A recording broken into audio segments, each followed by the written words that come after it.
Welcome to another episode of The Student Manager. It's Fonger News. Joining me, Jordyn Schilling, modern day grad, now at High Point University. Go Panthers, right, Jor? Yeah.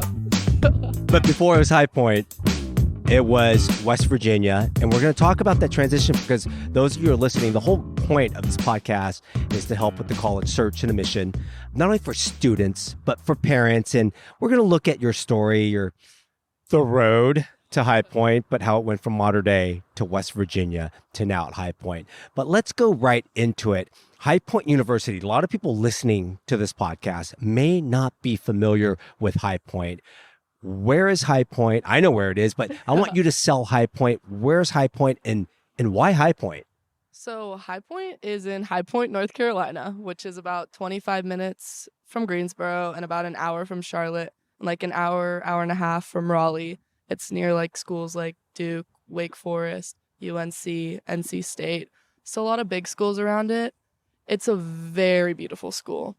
And for me personally, when I was choosing the school, it was a lot about the program. And I love the coaches, I love the facilities, and just the atmosphere there. And the city itself is just a great place to be. And you're surrounded by a lot of great people. And personally, I've been on HPU's campus, and we did go from the Charlotte route, and then we drove, and you're driving, and all of a sudden, you're like, where are we? You get off the exit, and then you kind of start seeing it.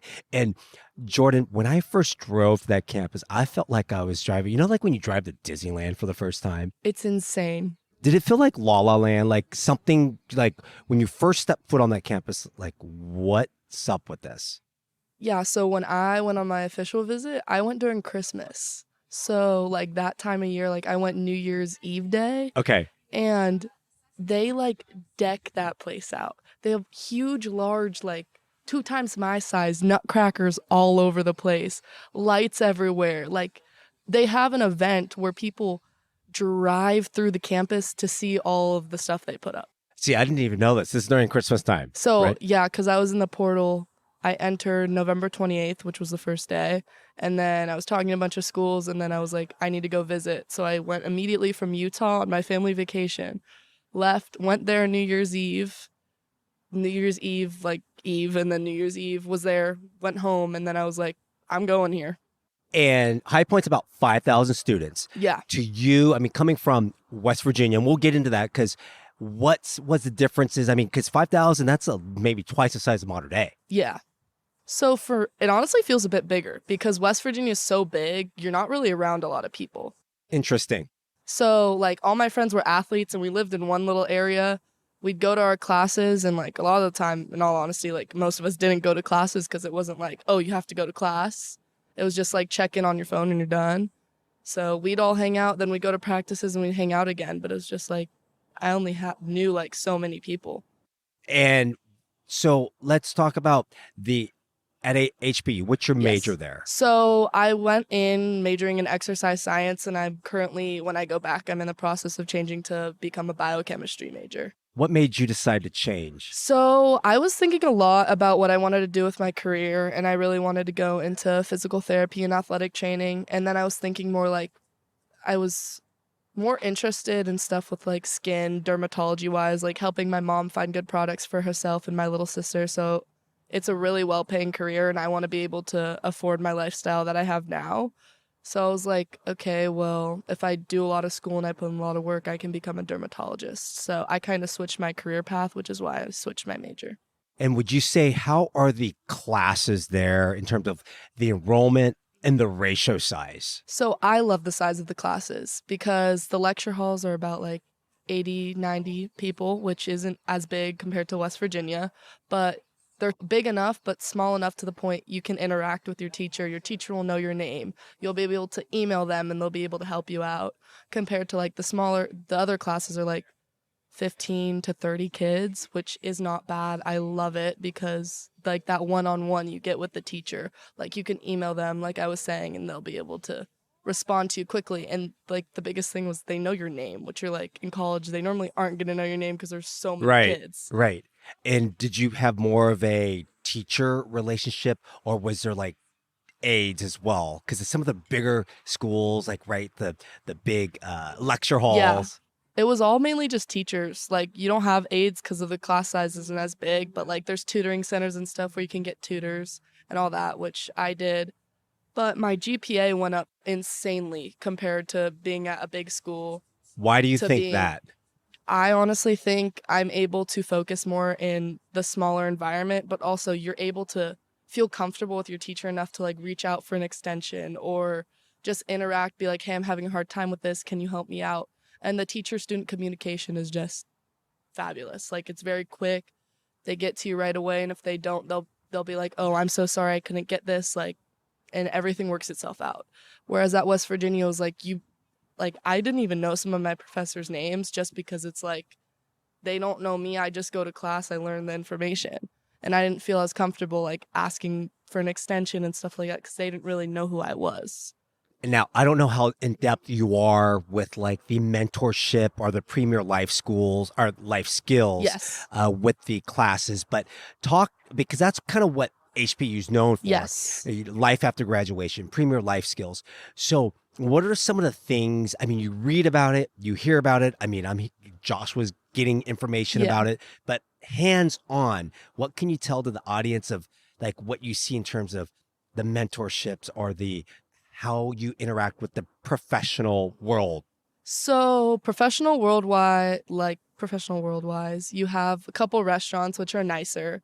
And in order you have to make a reservation. You have to dress up very nice, very professional, and you have to go to the restaurant. And it kind of is set up in a way to teach you like manners, like what fork to use, how to order food politely, all that kind of stuff. And then besides that, there's also like one building, it's called Cottrell, where it's like it's set up to different types of simulations for like interviews.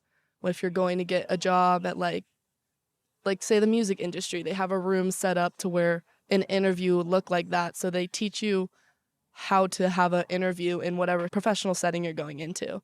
And besides that, like right now I have a student success coach. So they're constantly checking in with you like every month, see how you're doing, see how classes are, kind of helping you work your schedule to be able to succeed. Student success coach, are they like juniors or seniors? No, or they're like older, adults. Like but they're graduated? professional. Like they're professional people who come and help. They're sort of like your freshman, sophomore year, like academic advisors, one would say. Right. And then kind of once you're after that sophomore year, you don't have a success coach anymore and you just have academic advisors, which are like the head of your department. And then for us athletes, we have our own academic advisors who handle all athletics.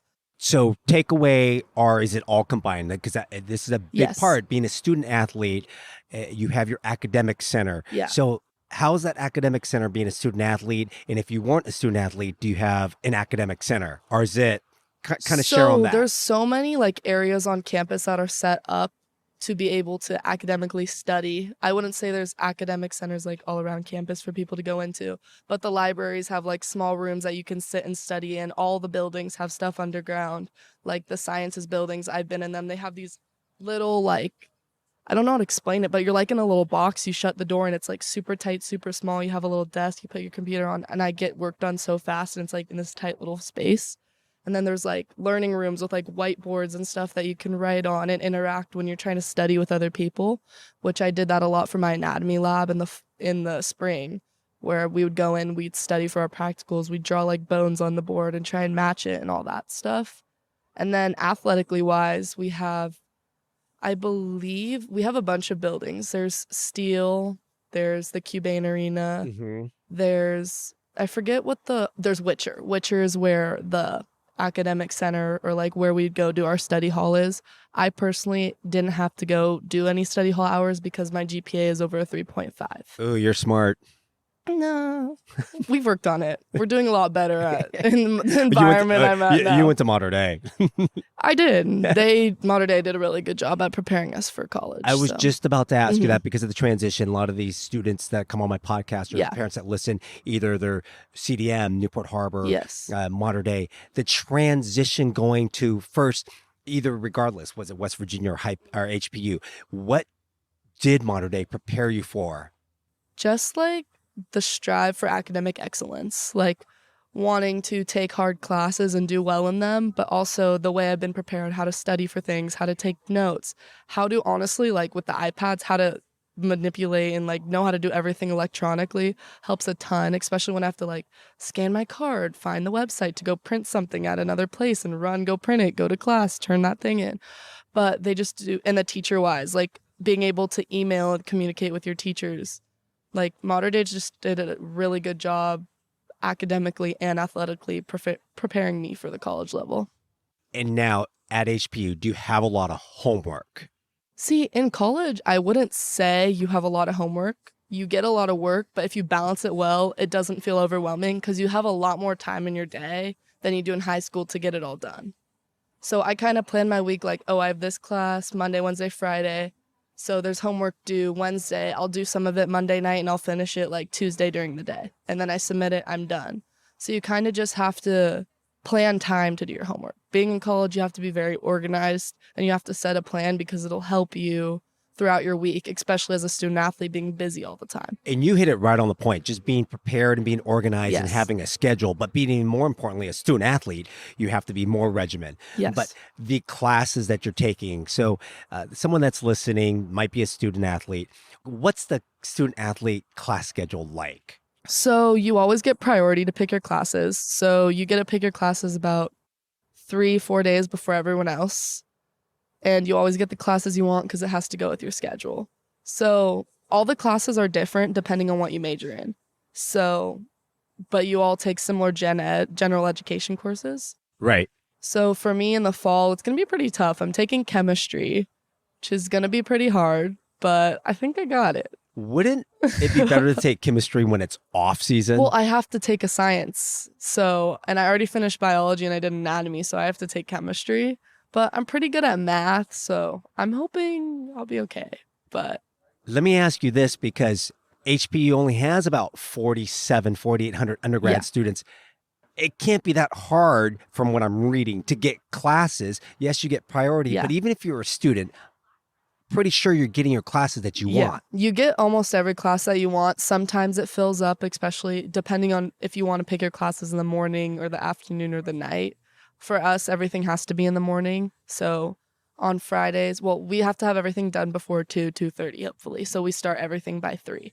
So my classes, how my schedule works is I have 3 classes Monday, 3 on Tuesday, 3 on Wednesday, then I have 1 on Thursday, and then 2 on Friday. So my load gets lighter throughout the week. And that Thursday, when I have 1 class, it starts at 12:05. So I get to sleep in all morning, go to class, get my food or whatever, then go to practice.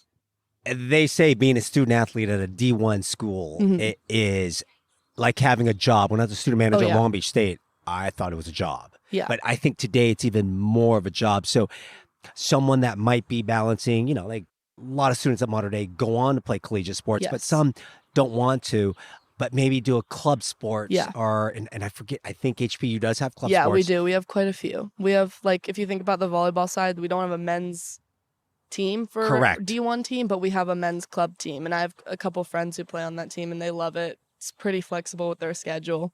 And I have a ton of friends who like play club basketball. So, and like one of my friends who kind of helps with that club basketball stuff, he played D1 there and he doesn't play anymore because he kind of just got worn out. Okay. But he still enjoys it. He actually transferred to D2 school after his first year, then transferred back to High Point because that's how much he actually really liked the school. Because he loved it so much. Yeah. So he played at High Point his freshman year, transferred because he wasn't playing a lot, then transferred back, and now he's just a student. It's crazy. That's how much he was telling me. He's like, I just like the school and the people so much, I had to come back. So really, I mean, it's a job, and either you're all in or you're not, right? I mean, do you know people either not only at High Point, maybe even at West Virginia, or even people that you know through playing from high school that went to college and said, you know what, I loved it, I was good, but I'm not doing it.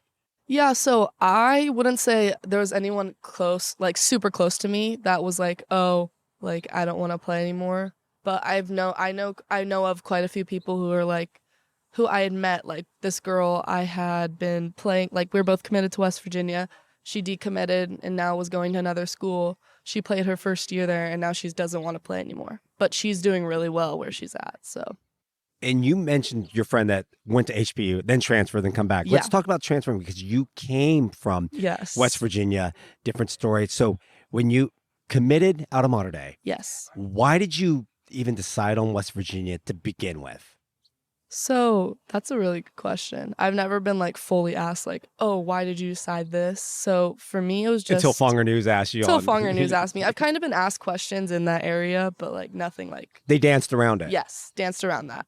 But for me, it was COVID, so it was really hard. I had a position switch, so I was an outside hitter growing up until 16s. Then that sophomore year of high school, that same club year, Coach Odell made me a libero, and I was like, I love this. This is what I want to do. It's you. This is yeah, it's me. This is what I want to do in college. So I transitioned after that COVID year, 17s. I moved clubs to Coast in San Diego, and I started playing libero. So West Virginia was actually recruiting me when I was an outside hitter. So it was a school that followed me and still wanted me when I changed positions. Very interested, very good at recruiting. They're very nice. They interact well. Super great people. Just if you're hanging out, having a conversation with them, super great. Tracy was amazing. Mm-hmm. She was the one who recruited me.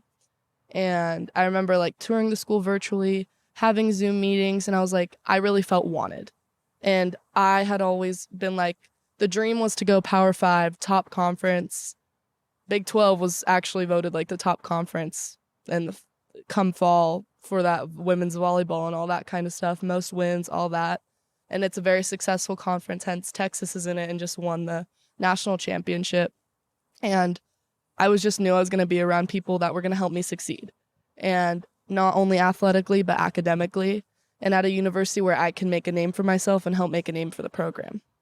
You visited Morgantown. Yes. So I visited after I committed because I was unable to get out there before due to just everything going on with COVID. And then you stepped foot on campus. Loved it. I went to a football game. So much fun. Like, being a Mountaineer is crazy because that school is the town. It's the only thing there. Yeah. So everybody knows you. Like, if you're an athlete, like, people come near. It's crazy. It's a big college town. Loved it. I wouldn't trade my experience for the world, being able to, like, go have fun with my friends, go to football games, travel to schools like Texas and Baylor, Texas Tech, TCU, Kansas State, like all those, Oklahoma, like all those schools, and just be in the environment I was in to really find out like what it is I really wanted. So what part of the year at West Virginia that you said to yourself, you know what, this is not for me? So I was just having a really hard time being super duper far away from home. And I didn't really realize that that was the thing that was bothering me. I wasn't worried about how far I was. Hence, I'm at a school that's a lot farther than West Virginia. Hello, yeah, you're on the East Coast still. 3-hour time zone. Yeah, but I just like I got to a point, like something was said to me. I forget in what scenario, but then I realized I was like, why am I here? Like, I got to a point where I didn't feel respected. I didn't feel like I was really wanted here anymore. So I got to a point where I was like, I was miserable. And I got to a point where I started to not really like volleyball anymore. And everybody knows me. That's not me. I love volleyball. It's like, I want to play forever. I'd play forever if I could. But it's a part of who I am. And I was like, am I like falling out of love with the sport? And I was like, there's no way. And then I started to pay more attention around me, like how I was being treated. And I was like, this isn't right. And there's like a whole like other personal side of it that I'm not going to share, which was the move that I was like, I need to get out of here. Right. So. And was that after the first semester, or I forget when you just... I transferred in the middle of the year. So it was actually, we had about 3 weeks left of our season when I was like, I don't know if this is where I'm supposed to be. Okay. And this is, so during the season, you put your Yes. name in the portal? No. So I stuck it out. I played the end of the year. You can't put your name in the portal until November 28th. So you waited, and then you put your name, so you finished your... Yes. I finished my season. And then we had end of the year meetings. They're like, talk to me, tell me what's going on. What are your thoughts? And I was like, and I had just come back from going home. And I was like, look, I know I told you guys, like, I wasn't going to transfer because I committed here when I was a junior in high school because you guys wanted me. This is where I wanted to be. And I made that tough decision when I could have waited and seen, but I just wanted to commit early and already know, because with COVID, you never knew what was going to happen. Right. So I kind of stuck with it, went with it, and I was really happy with my decision. And then in that meeting, I was kind of just like, I went home and I talked to mom, and it's just like, it's not that I want to be closer to home. I just don't feel like this is my home anymore. So I was like, with that, like, I just want to let you guys know, thank you for everything you did for me. Thank you for recruiting me here. Thank you for getting me to this level that I've always wanted to be at. It was like a dream. It was a dream for me. Absolutely. And I was like, but I'm going to be entering the transfer portal. And they said, thank you for everything. We wish you well.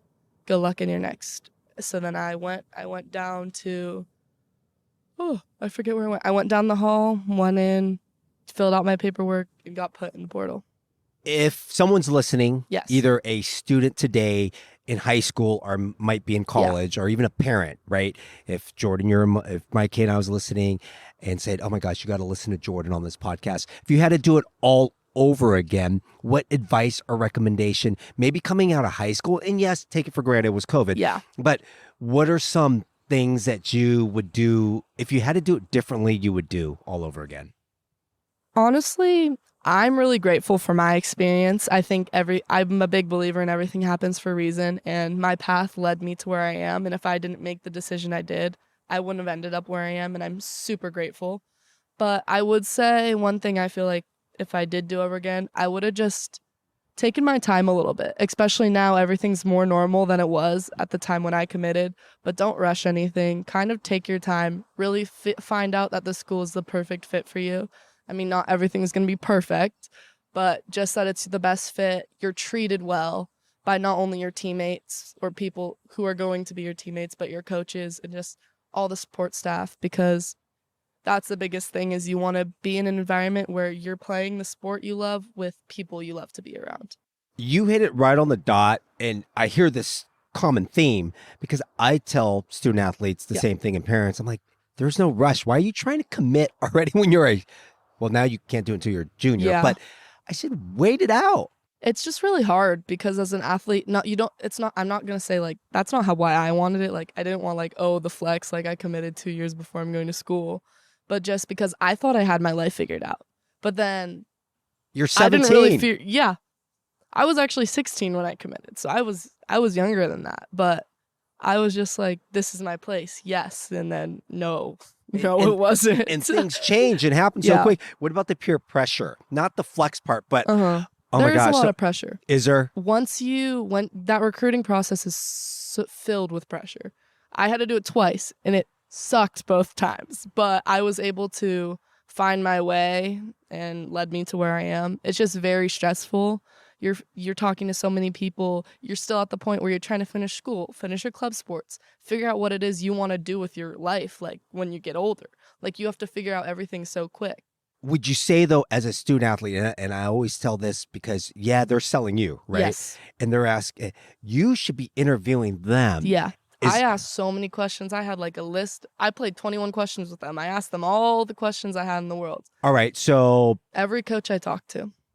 High school student today. Yes. What are some top questions that are not your generic general questions that most student athletes would ask? What are things that you think are must for a high school student, I don't care what sport, to ask college coaches? So my main question is just like off the bat is, I mean, I wouldn't say it's general, but like it's something I really like to ask was, where do you see this program being when I'm there and in the future?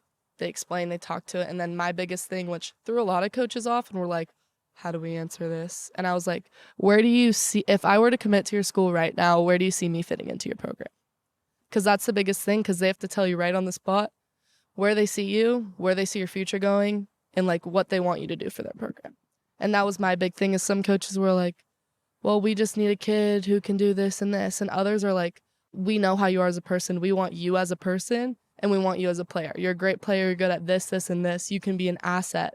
And they'll go into detail. And the more detail they go into, the more you can understand and kind of picture like how you're going to fit in there. And that's the main question I asked is like, where, if I commit right now and I'm coming here university next year, where do you see me fitting into your program?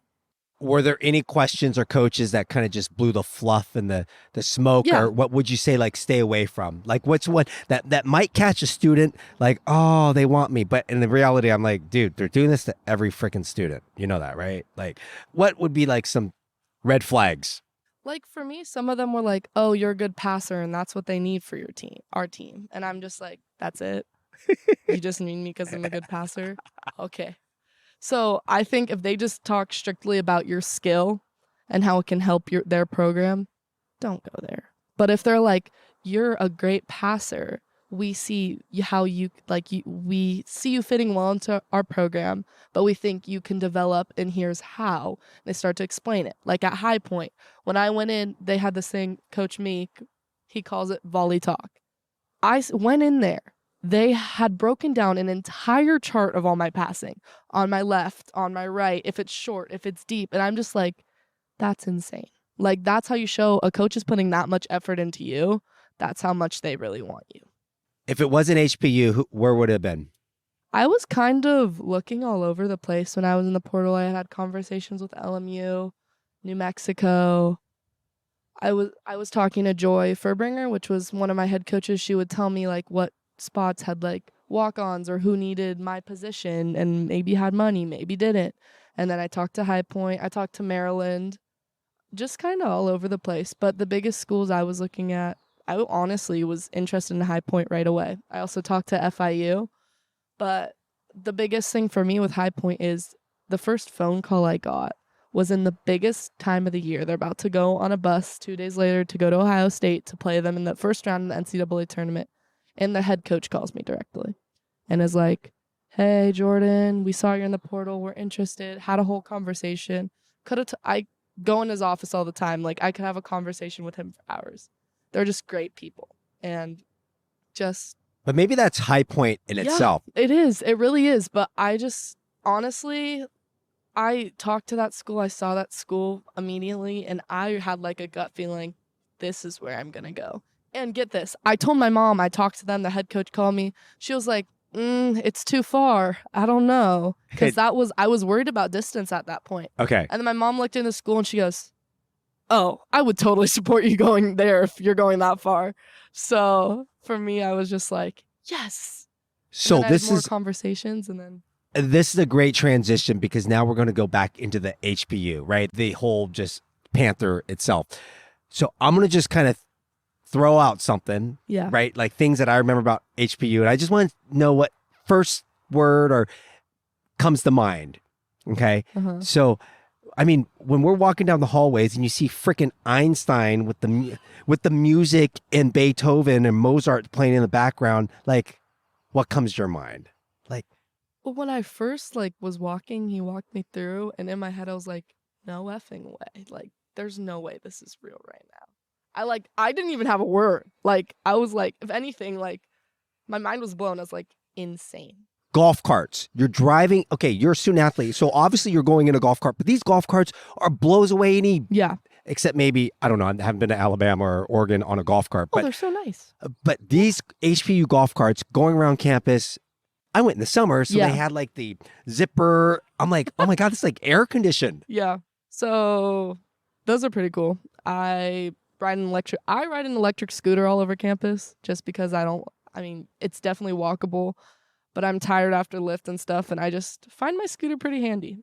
So electric scooters are oh yeah. A lot of the athletes have them, especially like men's basketball last year. Like every single one of them was on a scooter. Some of the women's basketball players, and then a couple of my teammates have them as well. But it's really handy.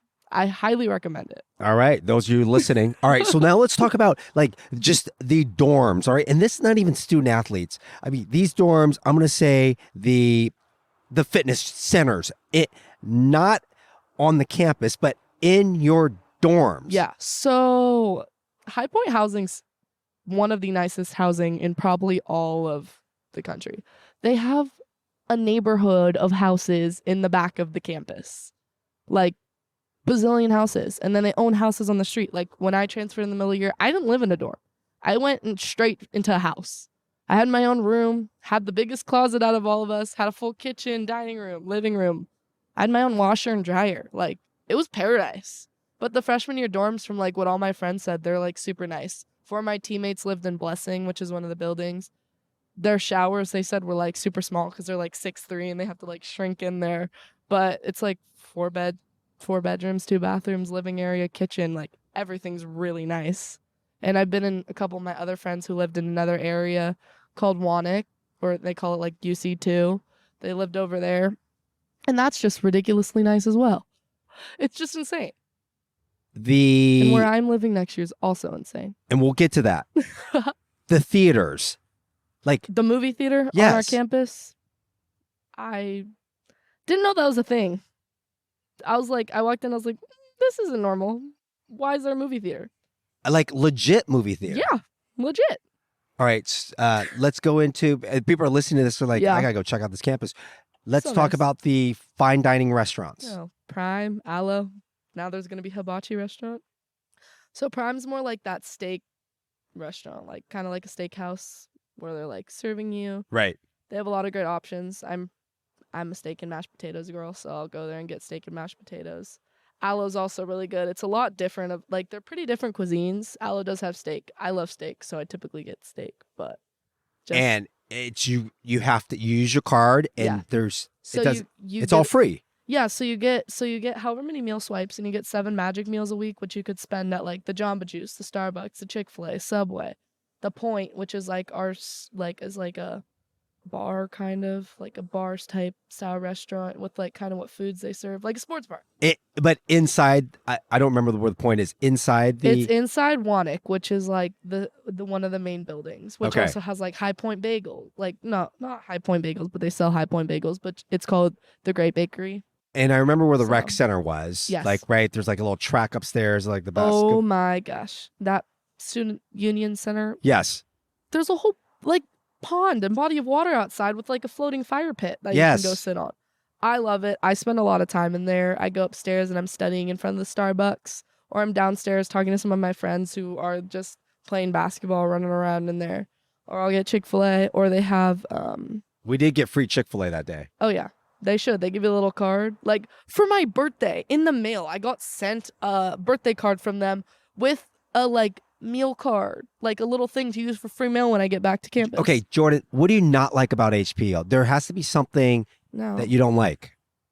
I don't even know. Okay, then I'll bring it up then. Because we're going to, this is a great transition, because the biggest concern that maybe some people might have, it's a Christian dry campus. So I've talked to a lot of students, and I've talked to a lot of parents. It's a Christian dry campus. Okay, so how would you phrase it? It's not really. I wouldn't. It's called a God Family Country School because you take a language, you take a religion, you're taught like life skills, you're taught about stuff that's going on all around the world.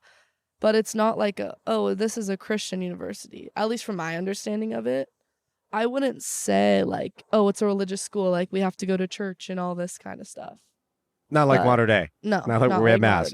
But are like with a school that has Christian university in it, right? But, all right, for those that are listening, a student or a parent, I mean, sometimes colleges, they want to hear, this is why people listen to this podcast. They want to talk about, all right, is there alcohol allowed? How's the partying? Where's the off-campus scene? Like, where do I go? Where can I go get hammered? Do I get a fake ID somewhere? So how's that?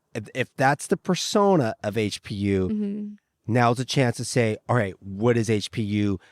Nightlife, entertainment, the social scene, that scene. The social scene's pretty big. They have like tailgates and stuff before certain events like lacrosse and men's basketball.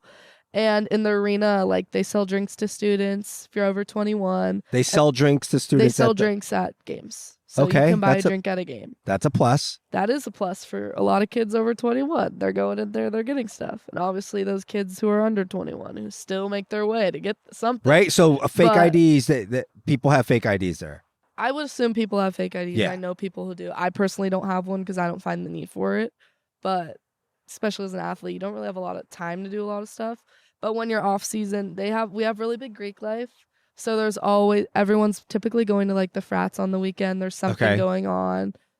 Sometimes they're boring, sometimes they're fun. But then about 25 minutes away in Greensboro, there's a place on Fridays that's open. It's called Arizona Pete's, which starts as country line dancing. Then at 12, it turns to a club. I've been there a couple times with my teammates. It's 18 plus. It's pretty fun. And then there's a lot of bars and breweries around High Point. So my coaches go to them. Some of my older teammates go to them, and they always have a really good time. So is it tough to check back in the campus after? Just flash your ID card, And if you don't have it, they'll ask for your first and last name and then your student ID number. And if you don't know it, they'll just look you up in your system and you're good to go. So it's easy getting in, getting out. Yeah, very easy. And just have that ID handy, flash it, put it in your pocket, you're good. It's just crazy. It's honestly really nice though that they do it because you feel very safe and protected. now, is it mainly the upperclassmen? If you're over 21, you're outside of the campus, going out, drinking, having fun, partying, or is it? I wouldn't say that. Like, I've been to a few house parties outside of the campus. I've gone to a couple places with some of my friends. There's also on Thursdays, it's called After Hours. So there's literally shuttles that will take you to this bar called 1614. And it's all on Thursday nights, all for just High Point students. So it's a very young crowd. A lot of people. One of my roommates, she's a grad student. So she would go there because she's 22. So she would go and she always had a fun time. When it's not off season, or some of your friends that aren't involved in sports, like, Yeah. they want to get away for the weekends. Obviously there's Charlotte there, Yeah. but where are people going? There's Greensboro where you land into, Yeah. or I just said Charlotte, but where are people going and hanging out? Like if they want to get away on the weekend, someone maybe from, a different state, like where are Yeah. they going? A lot of people normally will go into Charlotte because you have the Hornets are there. If they're in season, they're probably playing on a weekend. I've been to a Hornets game. It was actually pretty fun. But there's that. There's also, you could go see the Carolina Panthers play too. Don't know exactly what cities that's in. Or if you drive all the way down a few hours, you can end up in like Ocean Isle, which is on the beach. So it's on the coast. But I mean, Charlotte, I'd say, is the big area. People go into Greensboro. There's a lot of concerts that happen there. We have minor league baseball out there, like the High Point Rockies, I believe, or something like that. Mm-hmm. They play out there. So there's no professional base. There's also hockey. That's the right. Hurricanes. There's a lot of sporting events to go to if you like that. There's 3 professional sports teams and all those minor league baseball teams. So when Michael and Dana are in town, or even Kurt, where are they taking you to dinner? If it's not, you mean where am I taking them to dinner and then they're paying for it? Exactly. Where are they? Obviously, are any of your teammates, right? Parents come in town. Besides the places on campus, where are they? Where are you guys going to dinner? So I normally always ask my assistant coach because I was new, so he would give me all the recommendations. Go eat here. Go eat there. I'm a big fan of Mi Pueblo, which is Mexican food. Very good. Different kinds of dishes. So when my mom normally comes in town, like I've taken there a couple times. We go there with like each other, our team. That's like normally where we'll go to have like a team dinner outside of campus. But there, Blue Zucchini, Blue Magnolia, there's like a chain. All very good. A lot of blues. Food. A lot of blues. Breakfast. Where are we waking up either after a long night, or just like I want to go get like a bagel, or where's the place to be? Where's the breakfast? If you want a bagel, High Point Bagels. But also they have this chain. Why am I blanking on the name? Biscuitville. Wait, that's right across the street. Spicy honey and chicken biscuit. That's where we actually went. I know exactly. It's like you have to get if you haven't gotten it, get the spicy chicken and honey biscuit. Spicy chicken and honey biscuit. It's like, they're at Chick-fil-A now. I don't know if you saw, but they're making the spicy chicken biscuit. So in the morning they have the spicy chicken on a biscuit. But imagine that covered in honey. That's Biscuitville. Who has the best? The question just came to my mind. I never asked this one because it's never in the South, and I love sweet tea. Who has the best sweet tea? So everyone has sweet tea. So there's this restaurant. It's called The Cookout, and it's love it. That's a Southern chain, The Cookout. I love Cookout, and I always get the box, and I get a huge tea, and that sweet tea is just so good, and it's huge. I love it. Like after going out, like one of my friends who didn't drink, normally they'll drive, we'll hop in the car, we'll go get Cookout. Burger, Hush Puppies, white cheddar bites. What's better, Cookout or have you had Bojangles? I like Cookout better. Cookout over anything. I'm a big Cookout. Really? I stand for Cookout. Okay, see, I love Bojangles. I don't know why. I just am not a fan of Bojangles. Okay, so I'm not like itching to have Bojangles. I'm itching to go to Cookout. Do you miss Cookout right now? Yeah, but it's just like the feeling I get when I miss Cane's when I'm over there. Or In-N-Out? Yeah, it's like missing that. I would say In-N-Out and Cane's are better because they're just All right. So someone going to High Point, because we always talk about the weather. Fast food cookout. Just letting you know that now. Jordyn's talking about the cookout. Now I'm thinking about it. See? Dang, Fonga. Dang. Weather. Like, does it suck? I know what North Carolina's like. From love the weather. Okay, so look we're here. It's 70 degrees right here. We're looking at the Pacific Ocean. Like, someone from Southern California, are they going to like High Point University? So I like it. And I'm from Southern California. Yeah, but you could be classified, like, you could be weird and say, okay, well, that's Jordyn. I'm not weird. Okay. I would hope I'm not weird. Anyways. Different. No, but it's different. Better word to use. But it's very nice. Like, in the winter, where, like, winter-ish that I was in, like, the January, February, it'll be sunny, but it'll be cold. But you don't feel as cold because the sun is shining on you. Because there's blue skies. Yeah! You're like, oh, the sky looks like it does right now. Right, but Clear, it's like no clouds. 30, 40. 40, 45. That's Insane. interesting. That's Insane. interesting you said that, because Julia in Madison said the difference between Wisconsin and Seattle is it's freezing in Madison, but there's blue skies. Yeah. In Seattle, it's gray and it's still cold and it's miserable. Yeah. So at least you have the sun. That's a good point. The sun's normally out. It can snow there, but it's not like expected to pour snow every year. Right. But like if you look up High Point University and it like snowy, it looks so pretty. All right. Now, I'm just saying. as we get into the season. It's really weird though, like going about like the weather and stuff. For some reason, it literally always will rain on a Sunday for at least an hour. I can't even tell you, but me and my roommate like paid attention to it. We're like, why does it always rain on a Sunday for an hour? Well, it's time to go watch some football games. The Panthers, or just get ready Stuff for like that. It's just right? weird. Like on a Sunday, like it just rains. How have you met the president yet? I have not met him personally, but I've seen him. I've seen him around, seen him at basketball games. Yeah. He's a pretty nice guy, from what I've heard. Upcoming season. Yes. What are you looking forward to the most? So the people listening to this might be now, if they've listened to this whole podcast about like HBU. Season? Yeah, we're talking. Okay. We're not talking about football season. Well, I don't play football. Well, I'm just saying you don't have a football team. No. But the volleyball season. Yes. What can we expect out of High Point University? Well, what we can expect is typically we would bring home that title in the Big South, and then we'll go into the NCAA tournament, at least the first round. But according to our coaches this year, we're supposed to have one of the most talented, if not the most, but one of the most talented teams that High Point has ever had. Very physical, really good transfers at the program. We're set to be a very good team, and we have a pretty tough preseason schedule.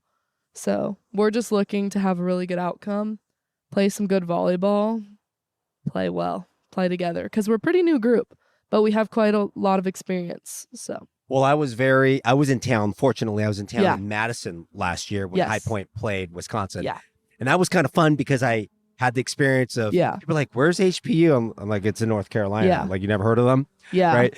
Just watching them, but complete different level, right? Yes. You're looking at top 4 in the nation as compared to maybe top 32 team, right? Yeah. Like, and it's like modern day playing freaking Los Alamitos or Huntington Beach, right? There's that drop off. Yeah.